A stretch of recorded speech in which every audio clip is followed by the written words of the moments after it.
Hello children. देखो बच्चों, आज हम करेंगे टाइप्स ऑफ पार्टनरशिप फर्म्स। ठीक है, हमने डिमेरिट्स देख लिया था, है ना। अब उसके बाद टाइप्स ऑफ पार्टनरशिप फर्म। इसमें क्या है कि types of partnership on the basis of duration, जो टाइम पीरियड होता है पार्टनरशिप का, ठीक है, उसके अकॉर्डिंग इसको कितने टाइप हैं, इसके उसके अकॉर्डिंग कितने टाइप हैं, उसके अकॉर्डिंग इसका एक तो है पार्टनरशिप एट विल, दूसरा है फिक्स्ड पीरियड पार्टनरशिप, और थर्ड है पर्टिकुलर पार्टनरशिप। 3 पार्ट हैं इसके। किसके according? According to basis of duration, that is time period. ठीक है। पार्टनरशिप एट विल, ये क्या होता है? Partnership continues till the partners agree to do any one partner can give notice of dissolution and partnership will come to an end. अगर partnership में एक भी पार्टनर कहता है कि मैं अब इच्छुक नहीं हूँ, विल मतलब इच्छा, उसकी इच्छा नहीं है पार्टनरशिप में रहने की, तो पार्टनरशिप जो है फर्म क्या हो जाएगी? डिसॉल्व हो जाएगी। ठीक है। सेकंड है फिक्स्ड पीरियड पार्टनरशिप। ये शुरू से ही डिड में लिखा होता है कि हम इस इतने पीरियड के लिए पार्टनरशिप में रहेंगे, उसके बाद ऑटोमेटिकली वो पार्टनरशिप फर्म डिसॉल्व हो जाती है। देख लेते हैं पढ़ के।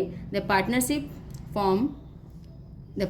formed for a specific period of time is known as fixed period of partnership. This type of partnership firm automatically gets terminated, मतलब एंड हो जाता है, डिसोल्यूशन हो जाता है on expiry of that specified time period. ठीक है। अगर हमने 6 महीने, 1 साल, 2 साल, 3 साल का जो टाइम पीरियड लेके पार्टनरशिप की है, तो फिर उस टाइम पीरियड के ऑटोमेटिक ही वो पार्टनरशिप फर्म डिसॉल्व हो जाएगी। इसको जैसे एग्जांपल से देते हैं, जैसे सीजनल मार्केट होता है। ठीक है। सीजनल मार्केट कैसे? जैसे कि समर होते हैं, उनमें जैसे कि कूलर, एसी, इनकी ज़्यादा डिमांड होती है। ठीक है। तो हो सकता है कि उनके पास प्रोडक्शन हो, हेल्प की ज़रूरत हो किसी पार्टनर की, तो उन्होंने एक पार्टनरशिप फर्म बना ली थी। ठीक है। और उन्होंने एक सीजनल, जो समर का सीज़न था, उसके लिए उन्होंने अपना एक पार्टनरशिप डिड बनाई थी। उसके अकॉर्डिंग उन्होंने 6 महीने, 1 साल उस काम को चलाया और फिर बंद कर दिया। तो ऐसे जो सीजनल वर्क होते हैं, ठीक है, तो उसके अकॉर्डिंग भी ये काम हो सकता है। और अदरवाइज उनका कुछ ऐसा परचेजिंग सेलिंग का काम हो जो ज़्यादा लॉन्ग टर्म उनको नहीं करना, एक टाइम पीरियड के बाद वो ख़त्म करना है, तो ये पार्टनरशिप डिड उनकी डिसॉल्व हो जाएगी। ठीक है। मतलब पार्टनरशिप जो फर्म है वो डिसॉल्व हो जाएगी, नॉट डिड। ठीक है। पर्टिकुलर पार्टनरशिप, ये क्या होती है? The partnership which is form to carry on particular task. ठीक है। इसका मतलब होता है वेंचर, मतलब एक टास्क के लिए पूरा करते हैं। कोई वेंचर मतलब कोई नया काम जिसके लिए शुरू होती है, is known as particular partnership. This type of partnership comes to end automatically on completion of compulsion of the that ventures. Particular जो टास्क है वो अगर पूरा हो जाता है तो क्या हो जाएगा? पार्टनरशिप अपने आप ही डिसॉल्व हो जाएगी। तो ये क्या है? पर्टिकुलर किसी काम के लिए, जैसा इसमें था ना कि फिक्स पीरियड के लिए, ऐसे ही उसका एक टाइम पीरियड फिक्स है, पर इसमें एक पर्टिकुलर टास्क है। वेंचर्स क्या होता है बेटा? न्यू जो हम इन्वेंशन करते हैं ना, उसमें अगर हम जुड़ते हैं। ठीक है। सपोज करो किसी का कोई बिजनेस है, ठीक है, जो ट्रैवलिंग का बिजनेस कर रहे हैं, तो वो क्या हो गया, एक नया वेंचर है कि हम इस तरह की फैसिलिटी देंगे, ऐसे बुजुर्गों, जो बुजुर्ग हैं उनके लिए ये फैसिलिटी है, या कोई यंगर्स के लिए है, ठीक है, या फिर किसी फीमेल जो सिटीजन है उनके लिए है। तो वो एक पर्टिकुलर जो उनका वेंचर है उसके लिए वो पार्टनरशिप उन्होंने डील जो एग्रीड करते हैं, और वो जो टाइम पीरियड उनका ख़त्म हो जाता है, जब वो काम हो जाता है, वेंचर जो है वो फिनिश हो जाता है, उसका मोटिव ख़त्म हो जाता है बिजनेस का, तब वो ख़त्म हो जाती है। देखो फिर इसको एग्जाम्पल देख लेते हैं एक बार। If 2 persons jointly get a contract for construction of a bridge, then these 2 persons may form a partnership to construct the bridge. When bridge gets constructed and it is ready, then the partnership automatically comes to end. ठीक है। मैंने example दिया था अभी आपको, किसका? Tourism का। हो सकता है कोई बिल्डिंग वगैरह बनानी हो, ब्रिज बनाना हो, तो उसमें उन्होंने पार्टनरशिप डीड बनाई थी, लेकिन जब वो काम कंप्लीट हो गया तो ऑटोमेटिकली पार्टनरशिप जो है उनकी ख़त्म हो गई। अब सेकंड इसका ये है types of partnership based on the liability of partners. जो पार्टनर्स हैं उनके अकॉर्डिंग, उनकी क्या लायबिलिटी है उसके अकॉर्डिंग पार्टनरशिप जो है कितने टाइप्स की होती है। एक होता है जनरल पार्टनरशिप। ठीक है। Partnership when all the partners have joint and unlimited liability. इसमें क्या होता है कि वही सेम टॉपिक, पार्टनरशिप जहाँ है वहाँ जो पार्टनर हैं उनकी लायबिलिटी क्या है बच्चों? अनलिमिटेड है। ठीक है। तो जनरल पार्टनरशिप जैसे होती है वैसे ही है ये भी। इसमें क्या है, लिमिटेड लायबिलिटी पार्टनरशिप, LLP। ये एक नया कॉन्सेप्ट है कि जब पार्टनरशिप में जो एक अनलिमिटेड लायबिलिटी है, ठीक है, इसमें क्या होता है, जो पर्सनल एसेट्स हैं पार्टनर की वो भी दांव पे लग जाती हैं जब उनकी कोई डेब्ट्स या उनका कोई दिवालिया हो जाए या चुकाना पड़े मार्केट का ड्यूज, ठीक है। तो ये जो एक लॉ है इसके अकॉर्डिंग क्या होता है, लिमिटेड लायबिलिटी पार्टनर्स की होती है। एक बार इसको पढ़ लेते हैं। ये देखिए liability limited liability partnership act was passed in India on 19 December 2008। ये जो कब पास हुआ था ये लो 2008 में आया। So in India LLP started from 2008। 2008 से ये LLP जो है ये शुरू हुआ है। फिर देखेंगे इसमें it is a body corporate and legal entity separate from its partners. इसमें क्या है, दो कॉन्सेप्ट आते हैं कि बिजनेस अलग है और बिजनेस के जो मेंबर हैं वो अलग है। इसको ये जो वर्ड है ये है सेपरेट एंटिटी, ठीक है, दोनों चीज़ें अलग है। It is a body corporate and legal entity, ठीक है। तो ये जो बिजनेस है वो अलग है और पार्टनर अलग है from its partner. All the partners have limited liability. देखिए इसमें क्या होता है, लिमिटेड लायबिलिटी होती है LLP में। And at least one partner must have unlimited liability. एक पार्टनर जो होता है उसकी अनलिमिटेड लायबिलिटी होती है। It is compulsory to get LLP registration. अगर ये वाली फर्म में आप बिजनेस करते हैं, है ना, पार्टनरशिप बनाते हैं तो उसमें रजिस्ट्रेशन मस्ट है। और इन corporation LLB enjoy separate legal entity, ठीक है। ये मैंने पहले ही बोला था, वो सेपरेट बिजनेस अलग है और जो पार्टनर्स हैं उसके मेंबर हैं वो इसमें अलग शो होते हैं, जैसे कंपनी बिजनेस में होता है ना वैसे ही। There is no mutual agency between the partners, ठीक है। जो म्यूचुअल एजेंसी का उनका एक फीचर्स था पार्टनर्स फॉर्म में वो अब नहीं है, ठीक है। म्यूचुअल एजेंसी अब नहीं है। The action of one partner do not bind the others. एक का एक्शन दूसरे को बाइंड नहीं करेगा कि वो उसको माने ही माने, उसके जो उसने कुछ काम किया है तो उसको सारे पार्टनर माने, जैसा पार्टनरशिप में होता है वैसा इसमें अब नहीं है। और क्या है, compulsory to maintain accounts and get them audited. लेकिन एक फीचर्स इसका ये भी है कि इसमें अकाउंट्स को आपको मेंटेन करना पड़ेगा, ठीक है, और उसको ऑडिट भी करवाना पड़ेगा टाइम टू टाइम। अगर आप 6 मंथ्स में करवाते हैं, ईयरली करवाते हैं, क्वार्टरली करवाते हैं तो आपको एक ऑडिटर को अपॉइंट करना पड़ेगा और वो ऑडिटर आपके अकाउंट्स को ऑडिट करेगा। तो बच्चों ये था LLP जो पार्टनरशिप फर्म का एक टाइप। इसको और डिटेल में हम जो ग्रेजुएशन आप करेंगे, अंडर ग्रेजुएशन, इसमें हम पढ़ेंगे। अभी आपके सिलेबस में इतना ही है कि लिमिटेड लायबिलिटी ऑफ पार्टनर मतलब ये उसका ही एक पार्ट है जो उसके कुछ डिमेरिट्स थे, एक तो अनलिमिटेड और एक म्यूचुअल एजेंसी। तो वो चीज़ें इसमें रिमूव होके ये मिलता जुलता किससे है, कंपनी से है, लेकिन कंपनी जैसा नहीं है। लेकिन कंपनी जैसा है कि इसमें क्या है कि अकाउंट्स मेंटेन हो रहे हैं और दूसरा इसमें लायबिलिटी जो है लिमिटेड है। अब नेक्स्ट टॉपिक में आ जाएंगे बच्चों, वो है types of partners. Types of partner क्या है, देखिए एक तो होता है एक्टिव पार्टनर। पार्टनर कितने तरह के होते हैं फर्म में, एक एक्टिव पार्टनर होता है, एक स्लीपिंग और डोरमेंट पार्टनर कहते हैं, ठीक है, और एक सीक्रेट पार्टनर होता है बच्चों, ठीक है, और एक होता है नॉमिनल पार्टनर। नॉमिनल में 2 टाइप होते हैं, एक होता है नॉमिनल पार्टनर बाय स्टॉफेल और एक होता है nominal partner by holding out. तो सारे पार्टनर्स के जो टाइप्स हैं एक एक को हम अच्छे से समझ के पढ़ेंगे। जहाँ कहीं आपको डाउट लगे वहाँ आप ज़रूर कमेंट करके मुझसे पूछें, मैं आपको गाइड करूँगी। फर्स्ट है एक्टिव पार्टनर। नाम से ही पता लग रहा है एक्टिव है, मतलब जो बिजनेस है उनका पार्टनरशिप उसमें वो एक्टिवली पार्टिसिपेट करता है। The active partner participate in the management of the firm. A partner who contributes capital, share, profit and losses and his unlimited liability. जो मेन 4 बेसिक फीचर्स हैं पार्टनरशिप फर्म के, एक तो capital भी लाएगा, ठीक है, शेयर करेगा प्रॉफिट एंड लॉस को, और अनलिमिटेड लायबिलिटी भी उसकी होएगी, किसमें, एक्टिव पार्टनर का। स्लीपिंग, नाम से ही पता लग रहा है स्लीपिंग मोड पे है, मतलब पार्टनर्स हु कंट्रीब्यूट्स कैपिटल तो लाएगा, शेयर्स भी करेगा अपने प्रॉफिट एंड लॉस को, एंड हैज़ अनलिमिटेड लायबिलिटी भी उसकी अनलिमिटेड है। बट बट जो एक पॉइंट है वो है does not participate in the management of the firm. जो स्लीपिंग पार्टनर है वो मैनेजमेंट में पार्टिसिपेट नहीं करता। जो मेन बेसिक 4 फीचर्स हैं पार्टनरशिप फर्म के, एक तो कैपिटल वो लाएगा ही, प्रॉफिट एंड लॉस शेयर करेगा ही करेगा, और मैनेजमेंट में पार्टिसिपेट करता है कि नहीं करता है। ये एक थर्ड जो फीचर है कि मैनेजमेंट में पार्टिसिपेट स्लीपिंग पार्टनर नहीं करता। लायबिलिटी लेगा पूरी, शेयर करेगा, प्रॉफिट एंड लॉस, कैपिटल भी लाएगा, ये 3 काम तो करेगा पर ये मैनेजमेंट में पार्टिसिपेट नहीं करेगा। सीक्रेट पार्टनर क्या है? नाम से ही है, जैसे हमारी कोई बात होती है हम कहते हैं सीक्रेट है, ठीक है, किसी को बताना नहीं। सीक्रेट मीन्स छुपाना और लोगों को पता ना चले, ठीक है। तो जैसे 2 लोगों के बीच की बात है, तीसरे को ना पता चले, इसको बोलते हैं सीक्रेट। तो पार्टनर सीक्रेट कैसे होते हैं ये देखेंगे एक बार।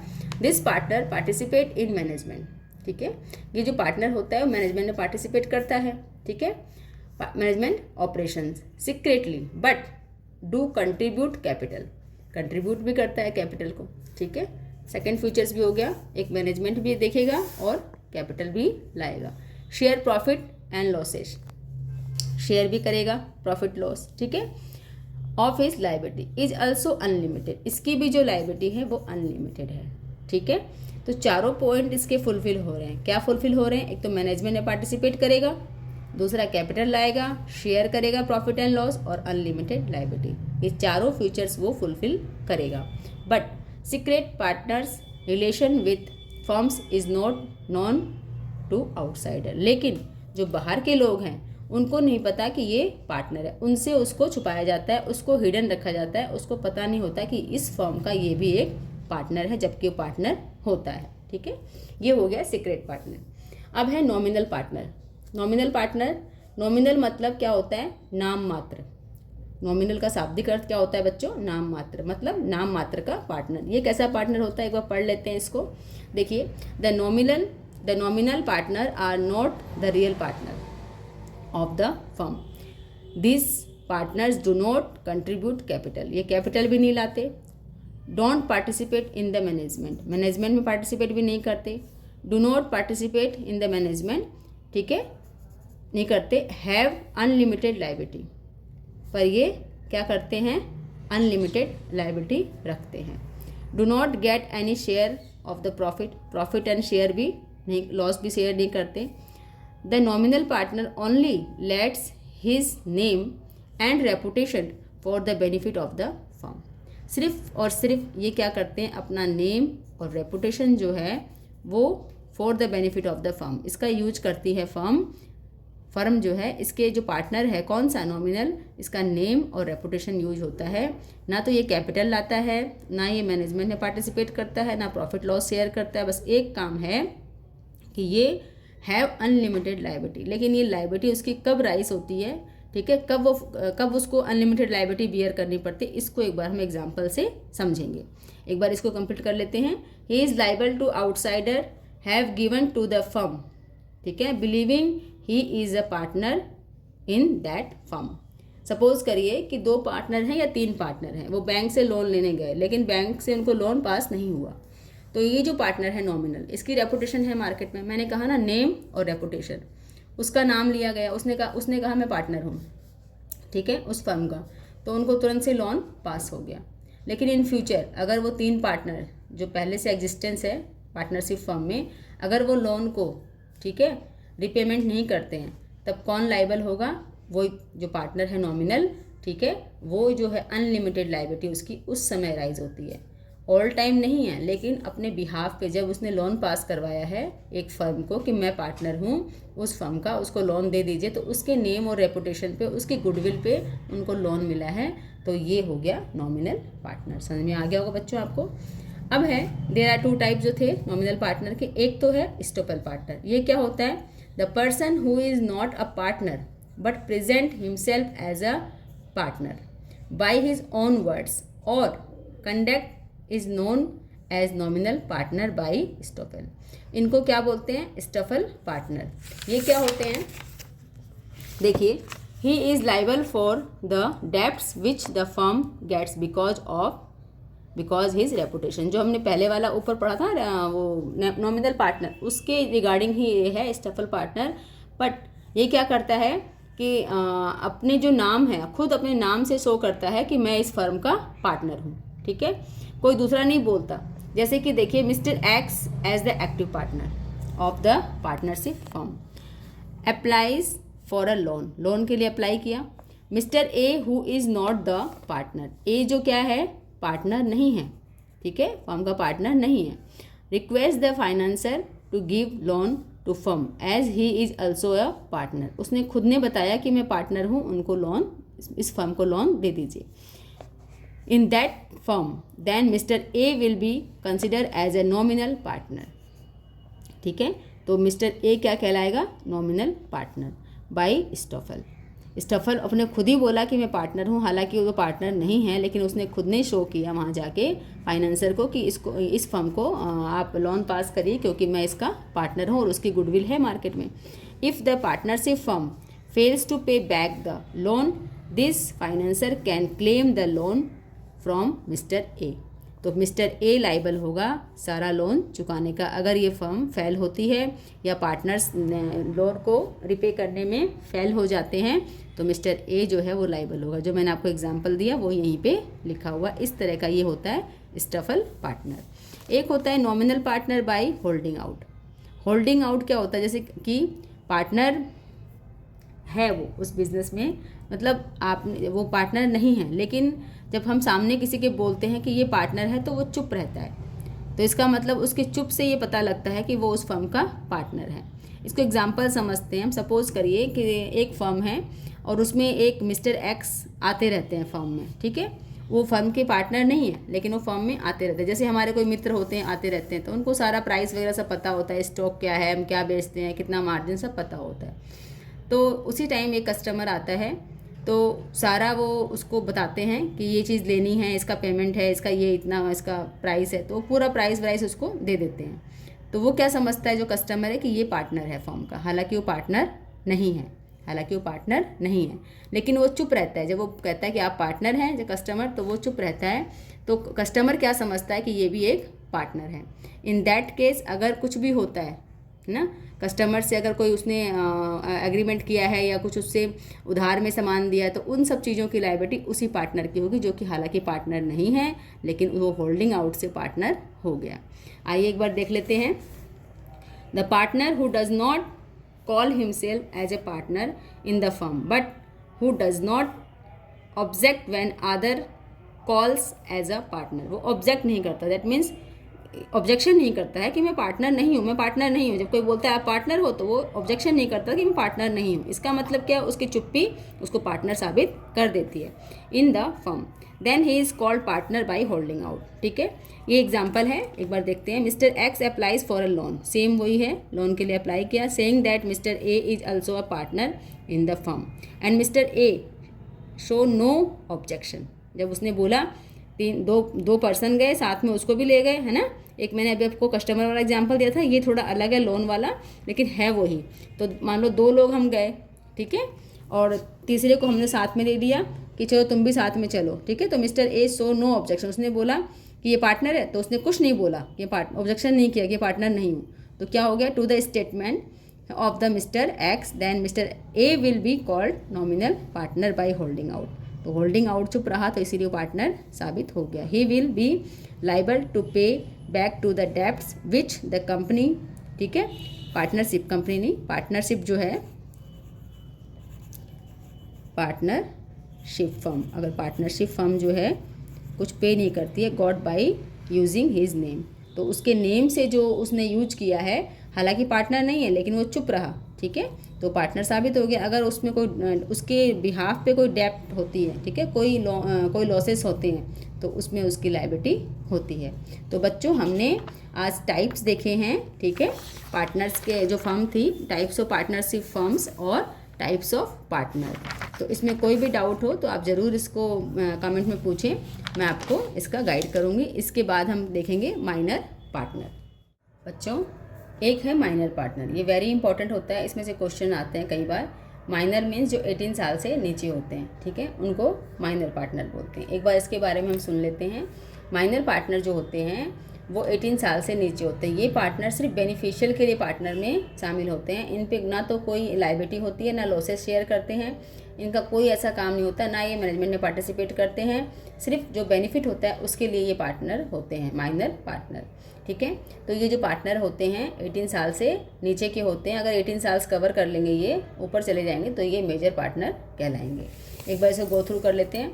The partnership act 1932 does not permit a minor, minor means 18 साल से कम, to person a partner in the partnership firm. ठीक है, पार्टनरशिप एक्ट जो होता है वो उसको शामिल नहीं करता है एज ए पार्टनर। ठीक है, the minor can only be admitted to the benefits, सिर्फ बेनिफिट्स के लिए वो एडमिशन लेता है पार्टनरशिप फर्म में। ठीक है, ऑफ द एग्जिस्टिंग फर्म, कोई फर्म है उसमें वो पार्टनर बनता है। ठीक है, minor partner does not contribute any capital, capital भी नहीं लाता। This partner are not allowed to participate in the management, management में देखता नहीं है of the firm. He does not get any share in the losses, losses में भी share नहीं करता। He gets only share in the profit, only profit share करता है, जो हमने फर्स्ट में पढ़ा कि बेनिफिट के लिए वो एडमिट होता है पार्टनरशिप फर्म में। The minor partner is liable to outsider to the extent of his share in the firm, but he is not personally liable. देखिए ये लाइन एक बार दोबारा पढ़ लेते हैं यहाँ से। The minor partner is liable to outsider to the extent of his shares in the firm, but he is not personally liable. अगर कुछ वो माइनर ऐसे कुछ कॉन्ट्रैक्ट कर लेता है किसी अदर पार्टी से, तो हो सकता है कि वो लाइबल हो जाए अगर वो उनको फुलफिल नहीं करता है, वैसे वो पर्सनली लाइबल नहीं होता। समझ में आ गया होगा आपको। एक बार फिर इसको पढ़ लेते हैं। द माइनर पार्टनर मतलब जो 18 साल से कम है, is liable to outsider, outsider के लिए वो लाइबल होगा, to the extent of his shares, जो उसके शेयर्स हैं उससे extend in the firm, but he is not personally liable, वो पर्सनली लाइबल नहीं होता। After attaining the age of majority, the minor has to give a public notice, attaining whether he will remain as a partner in the firm or not. वो 18 years का जब complete हो जाता है तो with in 6 month उसको एक notice में एक स्टेटमेंट देना पड़ता है कि वो इस पार्टनरशिप फर्म में रहेंगे कि नहीं। ठीक है, जैसे सपोज करो कि जो माइनर है वो 5 जून को 18 ईयर्स का हो जाता है, तो विद इन दिसंबर उसको इन 6 मंथ में, जून से लेकर दिसंबर के 6 मंथ में एक नोटिस डाल के और ये उसको ये स्टेटमेंट देना पड़ता है कि वो पार्टनरशिप फर्म में रहेगा एज ए पार्टनर कि नहीं। ठीक है, if he does not give any notice with in the fixed prescribe period, जो 6 मंथ का पीरियड है, अगर वो नोटिस नहीं देता है, then he will be deemed, माने उसको माना जाएगा, डीम्ड माना जाएगा to become active partner in the firm, तब उसको एक्टिव पार्टनर माना जाएगा, ना कि माइनर पार्टनर। ठीक है, अगर वो नोटिस नहीं कर देता है ना, विद इन 6 मंथ्स के अंदर। On attaining the age of majority his liability will become unlimited. अब वो मेजर पार्टनर है, अब उसकी लायबिलिटी भी अनलिमिटेड हो गई जैसे बाकी पार्टनर की होती है। And he will get share in the profit, profit भी करेगा, लॉस भी करेगा, एंड लॉसेस ऑफ द क्या पार्टनरशिप फर्म, जो फर्म है हमारी उसमें। He will also be allowed to participate in the management, और मैनेजमेंट पार्टिसिपेट भी करेगा, कोई डिसीजन मेकिंग होगी तो उसमें भी उसको बैठाया जाएगा, like any other active partner, जो एक्टिव पार्टनर हैं उनकी तरह वो भी इसमें पार्टिसिपेट करेंगे। तो बच्चों ये हो गया माइनर पार्टनर। अब हम पढ़ेंगे पार्टनरशिप डीड।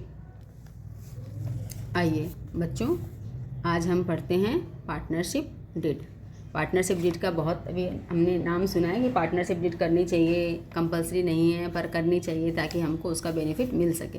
तो ये पार्टनरशिप डीड में होता क्या है एक बार देख लेते हैं। देखिए, इट विल बी ओरल और रिटर्न, बट पार्टनरशिप जो होती है वो ओरल भी कर सकते हैं और रिटर्न भी कर सकते हैं। जब हम रिटर्न में करते हैं तो पार्टनरशिप डीड कहलाती है। पता ही आपको, the document containing the terms and condition of the partnership agreement is known as deed.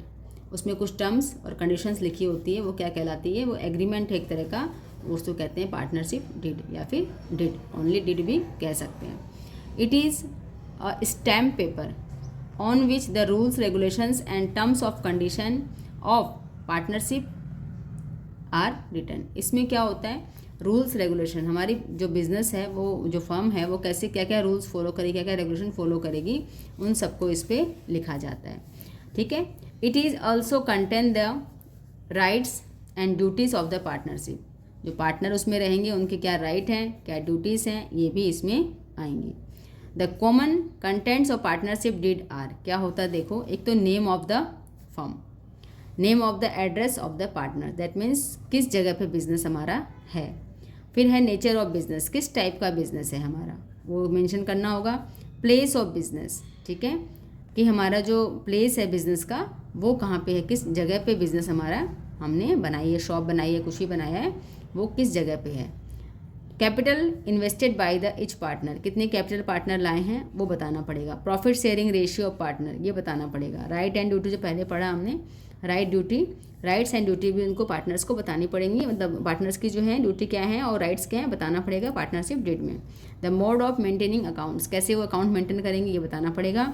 Interest on capital and interest on drawing, दोनों को ही मेंशन करना पड़ेगा। अगर आप बीच में पैसे निकालते हो अपने पर्सनल यूज के लिए तो उस पर आपका इंटरेस्ट लगेगा, इंटरेस्ट ऑन ड्राइंग बोलते हैं उसको। ठीक है। और आप अगर कैपिटल लाते हो मार्केट अपनी बाहर, अगर एडिशनल कैपिटल लाते हो या आपकी जो कैपिटल है पहले से ही, दोनों पे आपको इंटरेस्ट मिलेगा। ठीक है। The amount of safety payable to the partners, ठीक है, तो सॉरी सैलरी क्या मिलेगी उसको, the amount of salary payable to the partners. अगर कोई पार्टनर, ठीक है, सैलरी बेस पे कुछ काम कर रहे हैं, फिर हम माल बेचने जा रहे हैं तो हम आउटर को भी सैलरी देते हैं उस काम के, तो वो उसको सैलरी देंगे तो वो भी उसे मेंशन रहेगा। The amount withdrawn by the partner, जो अमाउंट है अगर विड्रॉन किया जाता है तो वो भी क्या हो, कितना अमाउंट वो बिजनेस से निकाल सकते हैं। प्रोविजंस रिगार्डिंग रिटायरमेंट एंड डिसोल्यूशंस, अगर रिटायरमेंट होता है पार्टनर तो वो भी मेंशन करना पड़ेगा, और डिसोल्यूशन करते हैं तो उसका भी पूरा प्रोसेस हमको मेंटेन करना पड़ेगा, लिखना पड़ेगा उसमें।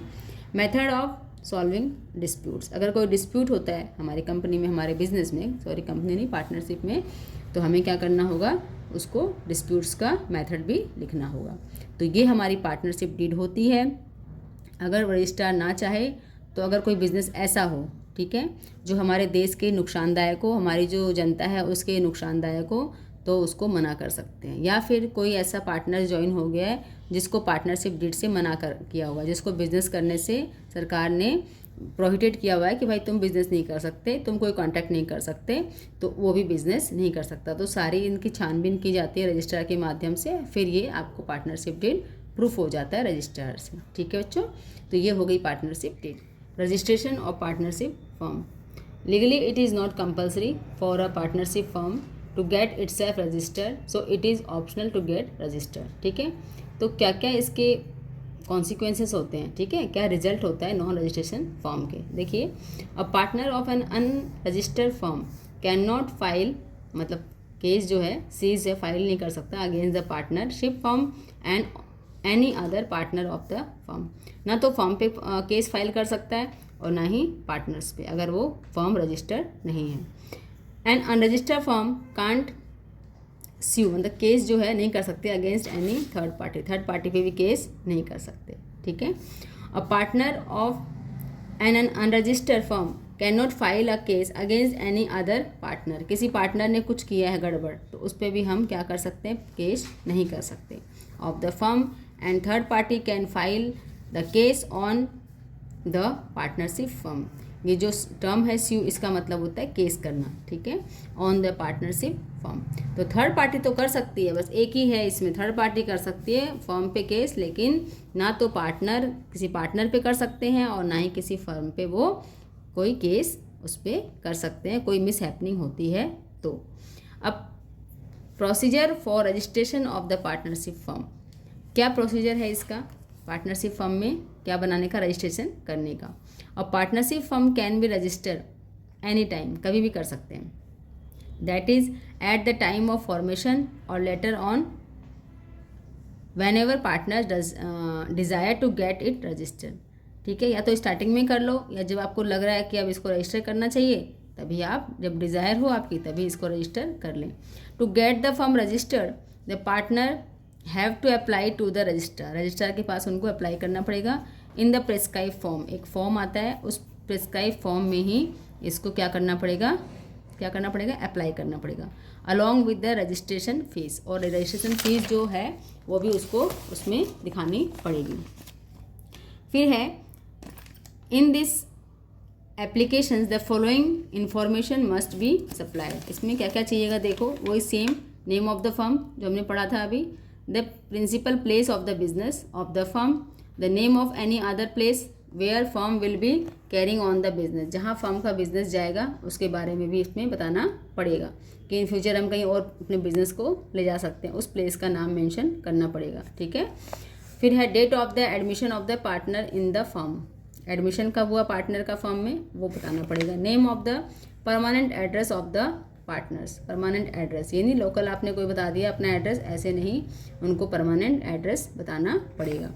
ड्यूरेशन ऑफ द फर्म, क्या ड्यूरेशन रहेगी फर्म की बताना पड़ेगा। Partnership at will, fix eight etcetera, partnership कैसी है, फिक्स्ड है, एट विल है, कैसा है बताना पड़ेगा। जैसे जो ड्यूरेशन है ना उसमें ये इस पॉइंट आ रहे हैं कि भाई कैसी फर्म है हमारी, जो पढ़े थे हम type of partner, at will है या फिक्स्ड है या टाइम पीरियड क्या रहेगा उसके according. The application must be sign by all the partner, सारे पार्टनर इसमें साइन करेंगे। The registrar will verify applications, if satisfied with the information he will issue a certificate of the registration. The certificate of the registration is an evidence of the existence of the firm, अब इसके पास एक proof हो गया firm का existence का। After registration if any changes are made in the information submitted to the registrar, अगर इसमें कुछ चेंज करते हैं वो पार्टनर, ठीक है, इन फ्यूचर, तो क्या करना होगा उनको रजिस्ट्रार को ये इन्फॉर्मेशन देनी पड़ेगी, सबमिट करनी पड़ेगी।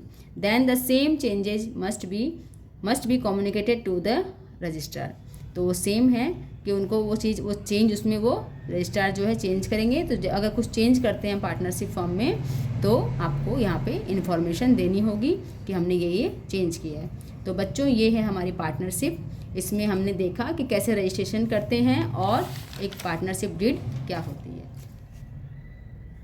अब देखिए जो टाइप्स ऑफ पार्टनर हमने पढ़े थे, एक बार इसका पूरा ओवरव्यू ले लेते हैं कि किस तरह के पार्टनर, ताकि आपको एक बार रिवाइज हो जाए। देखिए इसमें 4 पॉइंट को लेके चलेंगे, कैपिटल को, ठीक है, मैनेजमेंट, शेयर और लायबिलिटी। एक्टिव पार्टनर क्या करता है, कंट्रीब्यूट कैपिटल करता है, ठीक है, और पार्टिसिपेट करता है मैनेजमेंट में, शेयर करता है प्रॉफिट लॉस में, अनलिमिटेड लायबिलिटी।